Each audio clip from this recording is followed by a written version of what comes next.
Bonjour, je suis Thomas Zinski, bienvenue dans cette nouvelle vidéo sur l'utilisation du logiciel R pour faire des corrélations.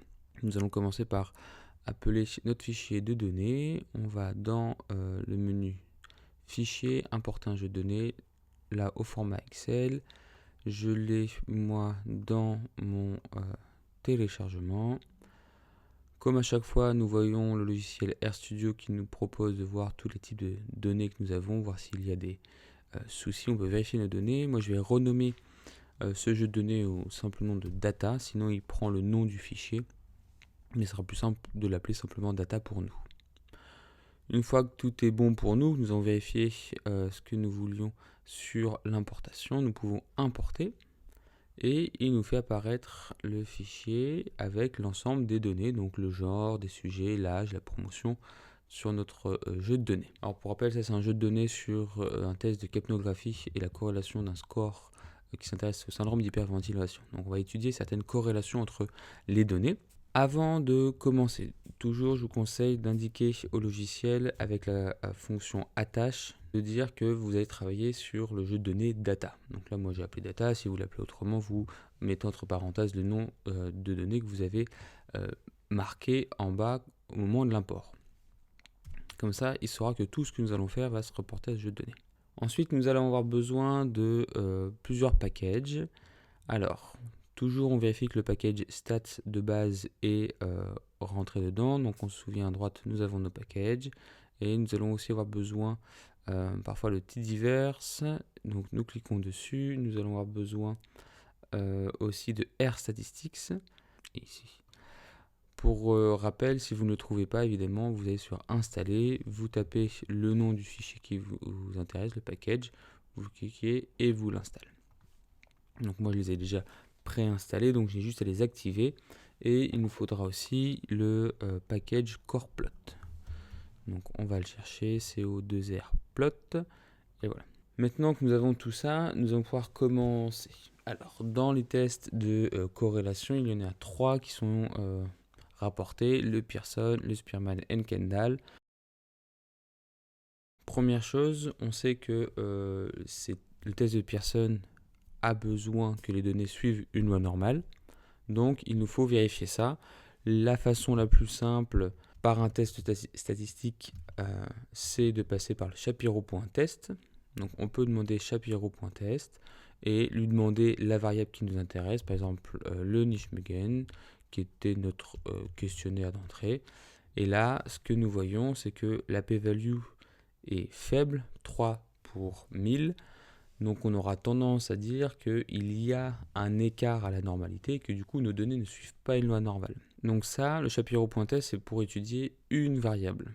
Si on ne veut pas avoir à répéter la manœuvre pour toutes nos variables, on peut utiliser le RStatistics, le package RStatistics que je vous ai fait activer tout à l'heure, qui va nous permettre de demander de répliquer le Shapiro test sur plusieurs variables d'un seul coup. Donc comment avec RStatistics pouvoir avoir plusieurs tests de Shapiro V fait d'un coup? On va rentrer le nom de notre jeu de données qui est data, indiquer au package avec la fonction pourcentage supérieur à pourcentage le fait qu'on s'intéresse aux des données qui sont dans ce tableau. On lui demande de faire un test de Shapiro, mais cette fois underscore test, sur l'ensemble des variables qui nous intéressent. Donc nous on a l'âge, le score de niche, mais again, nous faisons attention à l'orthographe parce que sinon on va avoir une erreur qui va nous être envoyée, le GAD, le PHQ, la SRS. Normalement, quand on prend le temps, on voit à chaque fois le nom de la variable qui apparaît. Donc si vous avez des doutes, pour vérifier vos risques de faute de frappe, entrez le début, cliquez dessus quand il apparaît. Ça vous évitera des erreurs et de ne pas comprendre quand il vous dira il y a un truc qui ne fonctionne pas. Comme ça on voit bien qu'à chaque fois il retrouve bien les données qui nous intéressent. Donc normalement ça devrait bien se passer. Ok, bah, ça s'est bien passé, c'est très bien, c'est ce qui nous intéresse. Donc là nous avons la variable, les différentes variables et la p-value de à droite dans le tableau de l'écart à la normalité. Donc on voit que la SRS, l'âge, le GAD, le Nijmegen et le PHQ ont des scores nettement inférieurs à 0.05, donc on va considérer qu'il y a un risque élevé d'écart à la normalité, et du coup on va dire que il y a un écart de normalité, on ne va pas pouvoir utiliser des tests paramétriques. Par contre, pour le score de base et le score de récupération, on a une p-value de 0,72 et 0,81 qui nous indique qu'on a de fortes chances que les disparités qu'on voit par rapport à une loi normale soient simplement dues à des variations liées au hasard. Donc on va considérer que ces deux variables-là suivent une loi normale. Par conséquent, on va pouvoir commencer à faire un test de corrélation paramétrique pour base et récupération, le test de Pearson. Pour les autres, il faudra utiliser soit le Kendall, soit le Spearman. Comment faire ces tests? Un par un, on va utiliser la fonction core.test. Core.test, si nous avons un doute, toujours nous pouvons retourner dans l'aide sur les packages. Donc là, core.test, c'est dans statistiques, normalement. Donc on retrouve stats. Nous cliquons dessus, nous allons sur les onglets de corrélation. Et là, nous avons core.test et on nous dit core.test, il faut rentrer core.test entre parenthèses la première variable, la deuxième variable. Toujours la notion qu'on a sur ce genre de test, est-ce qu'on on a un présupposé sur l'orientation de la corrélation ou pas. Si on ne l'a pas, on ne touche pas. Il va faire un test bilatéral. Et puis, on lui demande la méthode. Par défaut, ce sera la méthode de Pearson. Donc, il faut vraiment s'assurer qu'on ait des données qui suivent une loi normale. Si ce n'est pas le cas, il faudra bien prendre le temps d'indiquer la méthode qui nous intéresse. Donc là, on a dit que nous allions regarder la corrélation entre le score de base et le score lors de la récupération, parce que ces deux variables suivent une loi normale selon le test de Shapiro-Wilk. Pour faire propre, nous allons prendre le temps d'indiquer que la méthode qui nous intéresse est méthode concaténation Pearson. Comme c'est un nom propre, on le met entre guillemets, et comme c'est une suite de caractères, on met l'aspect concaténation au début de la parenthèse. Et là, nous avons ce qu'il nous faut. Nous lançons le calcul, nous avons bien un test de corrélation de Pearson. Ce qui nous intéresse le plus souvent, nous, c'est la p-value, la valeur estimée de cette corrélation et l'intervalle de confiance à 95%. Donc là, ce que nous dit le test, c'est que entre le score de base et le score de récupération, il y a une corrélation de 0,62 avec un intervalle de confiance qui va de 0,46 à 0,74 et qu'on a une p-value qui est très faible à 7,10-10. Donc on va considérer que cette corrélation n'est pas une simple fluctuation liée au hasard. Ce qu'on observe a l'air d'être quelque chose qui est statistiquement significatif et qu'on va considérer comme plutôt vrai. Si nous avions pris des données qui ne suivaient pas une loi normale, comme par exemple nous avons vu le Nijmegen, donc on va rappeler la fonction core avec la flèche du haut du pavé tactile, on va simplement changer déjà les variables qui nous intéressent, donc le Nijmegen, et puis regardons avec le score d'anxiété GAD. Nous savons que ces deux variables ne suivent pas une loi normale, donc nous allons supprimer l'aspect Pearson de la méthode de corrélation, on va choisir le Kendall. Kendall ou Spearman sont considérés comme équivalents. Kendall est plus souvent utilisé, semble un peu plus robuste, Spearman étant au début plus utilisé parce qu'il demande moins de calculs, mais comme c'est l'ordinateur qui fait, nous pouvons nous permettre une méthode plus robuste avec plus de calculs et souvent utilisée. Alors, nous avons le Kendall, nous avons du coup cette fois le taux de Kendall et non le R de Pearson.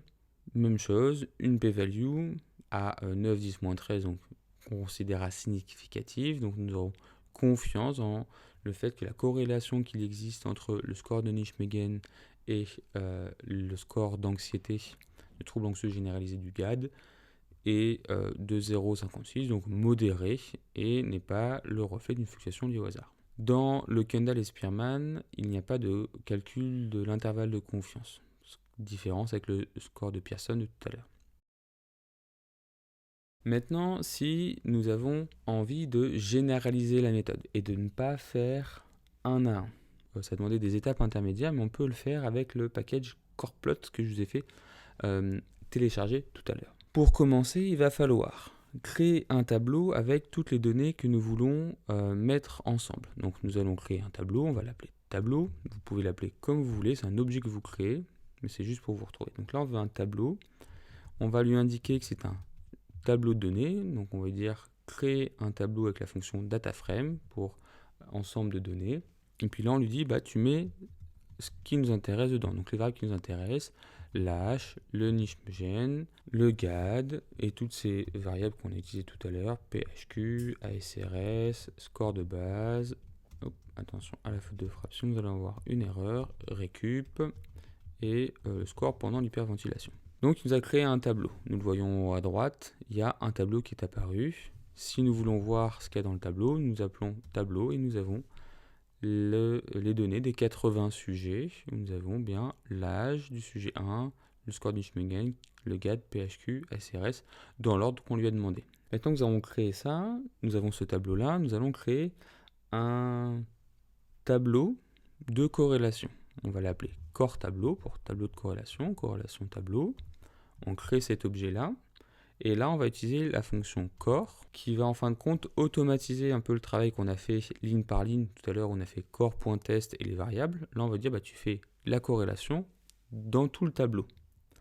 Donc c'est pour ça qu'on a créé le tableau tout à l'heure. On lui dit corrélation dans le tableau qui nous intéresse. On met une virgule pour indiquer la méthode qui nous intéresse. Donc nous avons des données qui ne suivent pas une loi normale en majorité. Donc nous allons dire méthode, tu utilises la méthode de Kendall. Et donc méthode égale concaténation parce qu'on va faire une suite de caractères entre parenthèses et qui met Kendall. Il a créé notre tableau de corrélation. Si on veut voir ce qu'il y a dedans, on lui demande core tableau. Core tableau et on voit les scores de corrélation selon la méthode de Kendall que nous avons utilisée tout à l'heure. Donc là, on retrouve le même résultat que tout à l'heure entre le Nijmegen et le GAD, 0,57, enfin 56,8, et c'est ce qu'on avait tout à l'heure avec un taux de 0,568. Parfait. Il a fait ce que nous voulions, il n'y a pas d'erreur, nous sommes satisfaits, nous pouvons continuer. Là, ce qu'on voit, c'est que avec l'utilisation de la fonction core, on n'a que la valeur de la corrélation. On n'a pas la p-value, la significativité potentielle de la valeur. Pour ce faire, nous allons devoir lui demander de créer un nouveau tableau qui va enregistrer cette fois les p-values de nos corrélations. Donc pour ce faire, je vous propose de créer la variable qui s'appelle significativité core, donc sin core pour significativité des corrélations. Vous pouvez l'appeler encore une fois comme bon vous semble. Donc on crée avec le signe inférieur et un tiret. Et cette fois on utilise la fonction core.mtest. On lui dit d'utiliser notre tableau parce que on veut la significativité des corrélations dans le tableau. On peut lui rappeler la méthode qui nous intéresse. Par défaut, ça serait la méthode de Pearson. Nous voulons un Kendall. Donc, nous lui disons Kendall. Nous pouvons vérifier ce qu'il y a dans SynCore. Nous pouvons vérifier SynCore. SynCore, il nous donne les p-values des différentes corrélations que nous avons vues tout à l'heure. Comme on a vu tout à l'heure, il y a un problème sur les intervalles de confiance qui ne sont pas calculés. Nous pourrions nous en arrêter là en faisant un rapprochement une à une de chaque corrélation. Souvent, ce qui est présenté, c'est une matrice de corrélation. Comment on va faire apparaître ça? On va utiliser le package coreplot. Donc, on peut aller vérifier dans coreplot comment ça fonctionne. On va chercher le package. Nous cliquons dessus pour avoir les informations. Coreplot, il nous dit il me faut un tableau de corrélation. Donc, c'est ce qu'on a créé tout à l'heure, notre core tableau. Il faut lui dire quelle méthode on veut pour présenter les données, des cercles, des carrés, des nombres. Nous, on va utiliser plutôt des nombres. Et puis après, on va pouvoir ajouter différents éléments. Donc commençons déjà, version simple, c'est coreplot. Fais-nous la matrice de corrélation de notre core tableau. Donc il calcule et il nous donne ceci. La matrice de corrélation avec en bleu foncé les corrélations qui tendent vers plus 1, en rouge foncé, celle qui tend vers moins 1. Donc on voit que nous, on a surtout des corrélations positives, si ce n'est entre le score d'anxiété et le score de base, où il y a une petite corrélation négative. Si on veut avoir les chiffres, c'est là où on fait apparaître l'aspect méthode. On va lui dire méthode égale, et qu'est-ce que nous disait le package tout à l'heure? C'était méthode égale number. Donc on retrouve toujours là ce qu'on veut choisir. Donc on lui dit méthode, chaîne de concaténation pour une suite de caractères, pardon, pas méthode, mais number. Là, on retrouve notre tableau de matrice de corrélation, et cette fois on a la valeur des corrélations. On peut aller un petit peu plus loin en utilisant l'interaction avec la fonction pmat. L'intérêt de pmat, c'est que ça va nous aider à mettre en exergue les éléments qui sont significatifs. Pour ce faire, on va reprendre notre début de formule et on va rajouter virgule p.mat égale, là on lui dit d'aller chercher dans le tableau de corrélation, de significativité de corrélation qu'on a créé tout à l'heure, sin-core, la valeur p, donc on écrit sin-core, le nom de là où il y a la significativité de corrélation qu'on a créé tout à l'heure, et on lui dit va chercher dedans la valeur p. Pour ça on fait $ et on appuie sur p. C'est ce qu'il nous a proposé. On a vu qu'il nous a proposé aussi la limite haute, la limite basse de l'intervalle de confiance. Nous, en général, on veut la p-value, ça nous suffit. Si nous faisons simplement ça, en fait, il va rayer tout ce qui est non significatif. Tout ce qui est au-dessus, spontanément, de 0,05. Si nous voulons faire varier le seuil de significativité, différent du standard, parfois ça arrive que sur les matrices de corrélation, on accepte des corrélations avec des p-values un peu plus hautes, donc on pourrait imaginer 1,025 au lieu d'un 0,05. Et là, il nous recalcule et on voit qu'il y a des corrélations qui ne sont plus rayées, contrairement à tout à l'heure, en disant celles-ci, maintenant, elles sont acceptées avec un risque de premier ordre d'une chance sur 4. Si nous sommes plutôt partisans d'être stricts et on décide d'avoir un seuil de significativité à 1%, et on lui dit significativité level 0,01, et là il nous raye tout ce qui est au-dessus de 0,01 en p-value. Donc comme ça, on a une matrice de corrélation où on voit uniquement les éléments qui sont statistiquement significatifs. Alors si vous trouvez que c'est un peu trop gros cette matrice, qu'il y a une répétition, parce qu'on voit que tout ce qui est au-dessus ou en dessous de la diagonale, en fin de compte, c'est en miroir. Donc on peut lui demander que de nous sortir qu'une partie de ça. Donc on relance notre formule et là on lui dit type. Et le type, qu'est-ce qu'on a comme type? On peut aller vérifier dans le package. Hop, on retourne si on ne les connaît pas par cœur. Type full, c'est ce qu'on avait par défaut, tout le carré, ou que la partie inférieure du tableau, lower ou upper. Bon, choisissons pour nous lower, donc concaténation, entre guillemets, lower. Hop. Et là, il nous sort que la partie inférieure du tableau, ce qui est quand même moins lourd et facile à lire. Donc voici comment faire une matrice de corrélation, différentes corrélations une à une ou plusieurs ensemble. J'espère que cette vidéo vous aidera, c'est assez simple, n'hésitez pas à aller chercher un peu plus dans le package CorePlot et autres, parce qu'il est possible de présenter de beaucoup de façons les matrices de corrélation.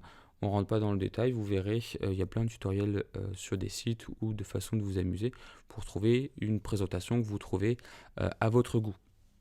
Je vous souhaite une bonne journée, contactez-moi par courriel s'il y a besoin, si vous avez des questions, et sinon, à bientôt.